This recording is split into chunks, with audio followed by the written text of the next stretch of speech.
Today I am talking about magnesium-L-threonate. I've been taking magnesium-L-threonate for a couple of years on and off, and I think it's an important supplement to add in to your supplement routine if you haven't started taking it. If you have a concern for your brain health, if you want to improve overall brain function, if you want to improve memory, focus, concentration, help with your sleep, all of the things. And I think just the way that it works is pretty interesting. Not to say that other forms of magnesium aren't great or good for you, but I've noticed a change in how I feel when I take magnesium L-threonate, and I usually recommend it for our patients who have had some sort of brain injury, uh, any type of concussion, stroke, just because of the way that it works at the cellular level. It's pretty interesting.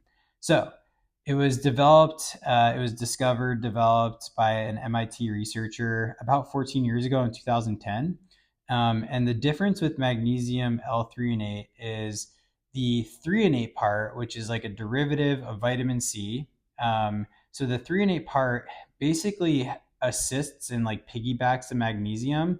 The way I think about it is like the magnesium meets up with the threonate, and then they hop on a shuttle together, or the threonate is the shuttle, and it takes magnesium into the cerebrospinal fluid, passes through the blood-brain barrier, and then has an effect on neurological tissue.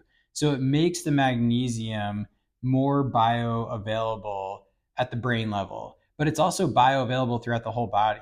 Magnesium itself has several hundred enzymatic processes throughout the whole body. It's very good for our body, but magnesium L-threonate just seems to be a little bit more specific for brain.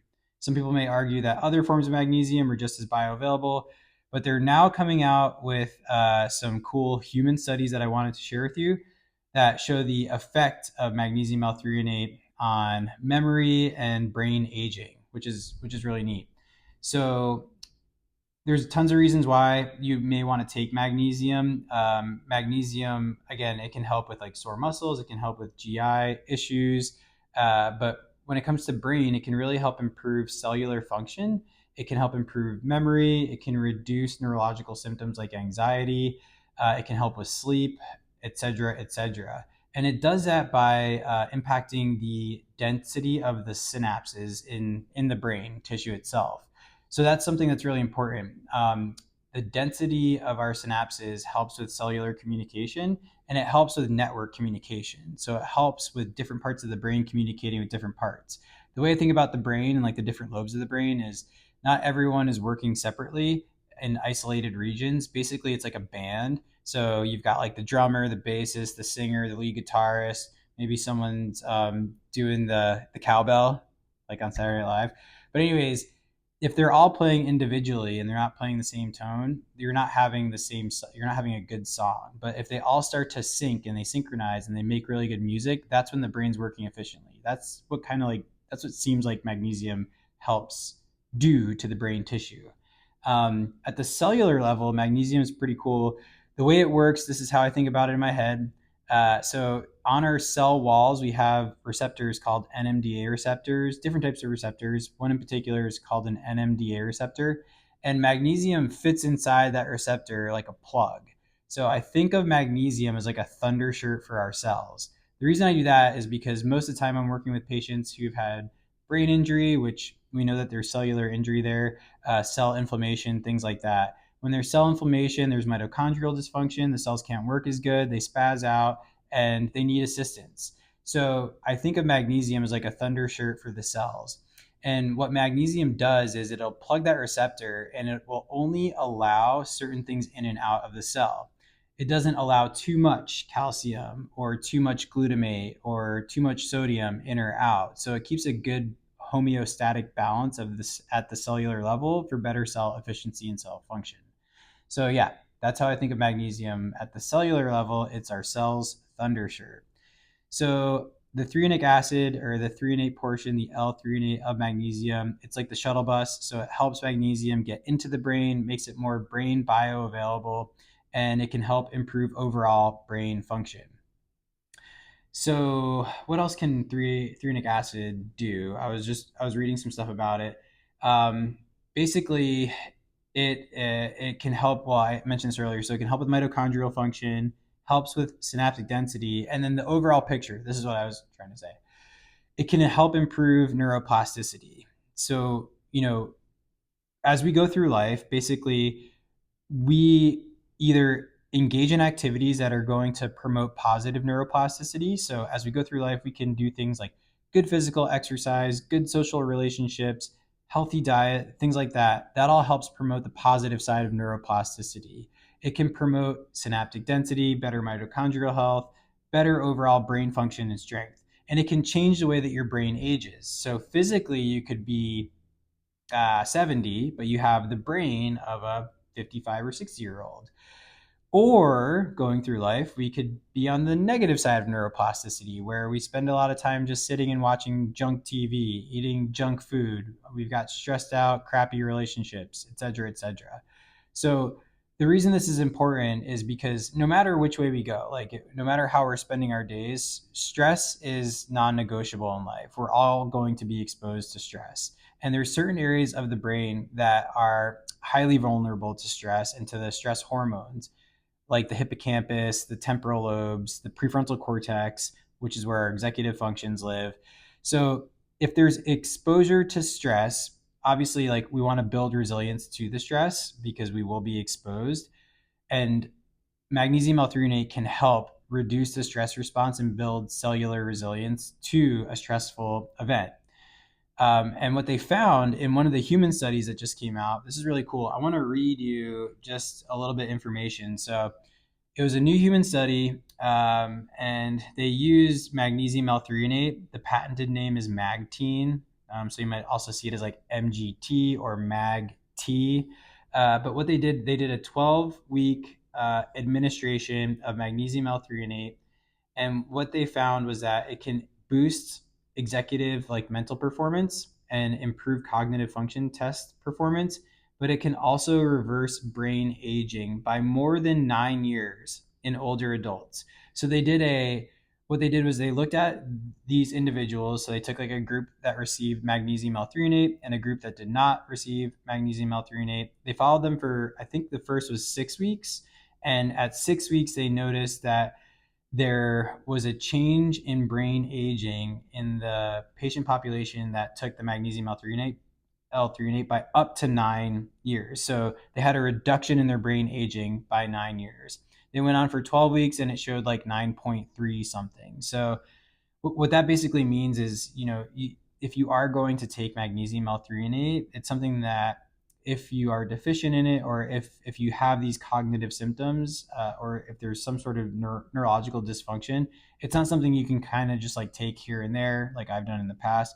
You really do want to be repetitive with your efforts and take it on a daily basis. So that was pretty neat. They've also had a couple of human studies. Most of the human studies are on memory and cognitive abilities.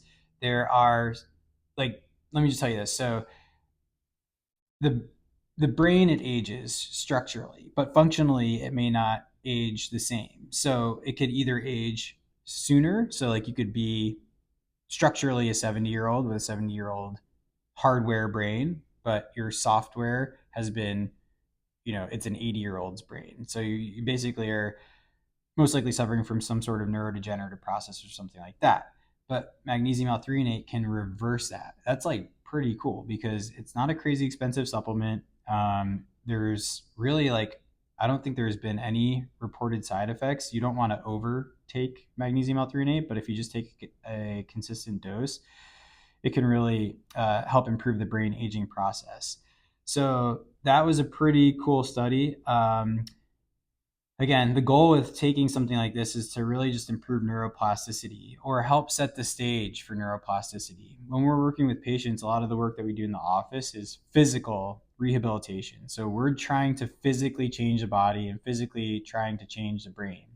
If someone's deficient in magnesium, if they're not getting enough of it from their diet, supplementing with magnesium L-threonate can basically lay the foundation for creating some better stickiness.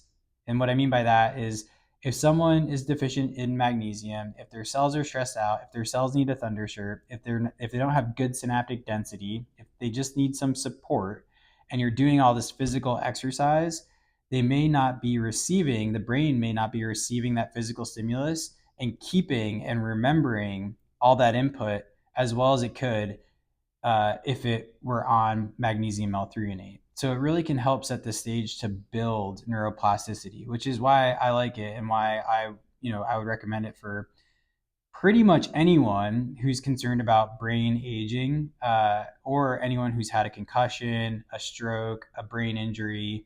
If there's any sort of suspected neuroinflammation in the brain, like we've seen in kiddos uh, diagnosed on the spectrum, I think it's just an important supplement to take. So another one that's big out there, like we mentioned, stress, anxiety. So I've had a couple of really interesting talks with Dr. David Hanscom. He's a retired spinal surgeon, um, and he- his his whole thing is that anxiety is not a neuropsychological episode. It's actually a neurophysiological episode. So anxiety is physiological in nature, and with the bioavailability of magnesium alone, not just magnesium L-threonate, but magnesium alone, and how it works on the cells.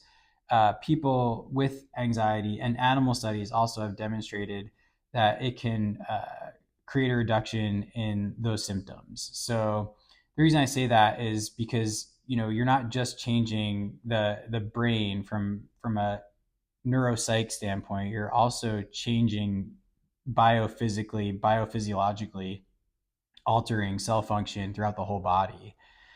So that's actually that's pretty cool too, because if you've never experienced an anxiety episode, which I've had like mild anxiety episodes, but the one that was the worst for me, this is crazy. I'll tell you a story real quick. So I started doing triathlons in 2014 or 15. I can't remember. Basically, what happened was like I love running, and then I started running with a buddy, and my buddy was like, "Hey man, you should bike with me." So we started running and biking, and then he was like, "Hey, we should do a triathlon." So I signed up. I was pumped. It was a half Ironman. The distances for half Ironman is a 1.2 mile swim, 56-mile bike ride, and then a 13-mile run. 13-mile runs are my favorite. Like that's my favorite distance. I would say run, more of like a jog, a slow jog. Um, so I signed up for it. He bailed on me. I did it myself. Um, Open water swimming is so different from swimming in a lap pool. So I like whatever they say go at the race. I've done like one or two open water swims, but I've never done one in a race. So I get in the water and like, dude, I freaked out. I've never had this happen before. I grew up playing sports like team sports. I played hockey, lacrosse, soccer, and usually like when I go out there, I'm just like, just focused on the task at hand. But when I got into the open water swim, I literally almost bailed on the race. I don't know what it was. Like I'm not a horrible swimmer. I can swim, but I freaked out. That's the first time, that was 10 years ago, almost 10 years ago, that I've ever experienced like severe anxiety. But what was neat was like it felt like it lasted 10 minutes. It was probably 10 seconds. I flipped over on my back. They have like kayakers and people out on the water to help you for that reason, I think, and also if you're just struggling. But I flipped over on my back. I just like gathered my thoughts and had a horrible swim, but I got through it. And that was the first time I experienced anxiety. And to piggyback off that conversation, um, so I finally talked my younger brother in last year to doing half Ironmans with me. It's fun for us now because we all have kids. We can get together on the weekends, hang out, and then like my brother and I can get our exercise fix that we need. So I told him I live in Georgia. We did an Augusta half Ironman last year, which is honestly a little bit terrifying because they don't do a great job of telling you this, but there are legit like alligators in the Savannah River, and you can see them sunbathing on the side of the river when you're swimming. It's terrifying. But what I told him was like, hey, dude, just a heads up, because he had never done an open water triathlon swim. So I was like, hey, dude, just a heads up. Like this happened to me. I told him this, I think, a day or two before the race, not to freak him out, just to make him like aware that it could happen. Because after it happened to me, I found out it was a thing. So I told him about it, and then like we started the swim together, but then it's just chaos in there. So I start like I'm just going for time like as fast as I can go. No idea where he is, and he like it happened to him too. Like the first couple seconds, he freaked out. He was in a wetsuit, like he rolled over. I think he swam to a kayaker, caught his breath, but it took him a little bit of time, and then he finished the swim. Anyways, anxiety is it's crazy if you've never experienced it. So it would have been nice to like pop a magnesium L-threonate. Not that it works that fast, but that was a huge sidebar. Going back to magnesium L-threonate dosage wise, so and that's the other thing too. I take it for like muscle soreness, which I think it helps. But you for people who are like pretty severely magnesium deficient, you may notice like if you took magnesium L-threonate 2 grams, 2,000 milligrams at bedtime, you may notice better sleep that night.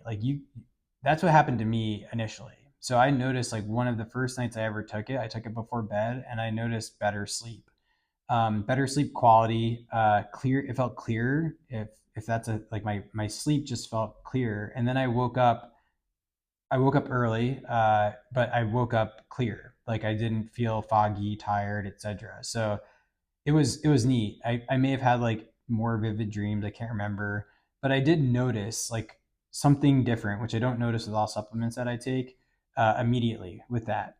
But that may not happen for everyone, and for some people, it may not help your sleep at all. I saw this meme. This is why I want to tell you about sleep. It was like me at 3 a.m. trying to fall asleep, and then my brain like trying to figure out how to do CPR on a giraffe. This like hilarious meme, but it can help you fall asleep. It can help you stay asleep. Again, kind of serving as that like thunder shirt for the cells.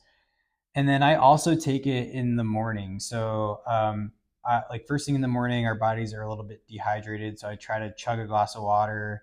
And then I will take magnesium L-threonate in the morning if I hadn't taken it that night. Just kind of depends on like if I'm having a rough night and I need to take some. But anyways, take it in the morning and I take it with I'll drink black coffee afterwards. So dosage is totally, in my opinion, patient dependent. I think 2 grams is a good start for most like capsule bottles out there. It's 3 capsules, 2 or 3 capsules a day is the recommended daily dose. But yeah, I think magnesium L-threonate really does have its place in improving overall brain function. And if you're really trying to improve the way that your brain is just performing on a daily um, routine in its daily routine, I would start taking magnesium L-threonate, but you have to give it a couple of weeks to see the change. So some of the researchers that were behind a couple of these papers recommended like at least doing 2 weeks of consistent taking it every evening or every morning, to actually notice a change, to have some sort of like biological efficacy. So think that's all I wanted to share about magnesium L-threonate. Let me scroll through my notes here. We talked about plasticity, synaptic density, creating a younger brain, which they found in human studies, which is pretty cool. It's always cool to see those human studies. I always like, my goal, I don't want to be one of those people that lives forever, like biohacker people. I want to age. I want my brain to like, I still want to have my mental faculties with me, for as long as I go. And I think that's huge for a lot of people these days. I really do. Like, if your brain is rolling with you throughout life, and it's sharp, it's intact, you can be witty, you can have conversations, you can have linear thoughts, then that's a reflection of your true brain health. So just the fact that it can help reverse aging, as these studies tend to show, is really important. So anyways, hope everyone has a great day, and we'll talk about another supplement another time. Bye.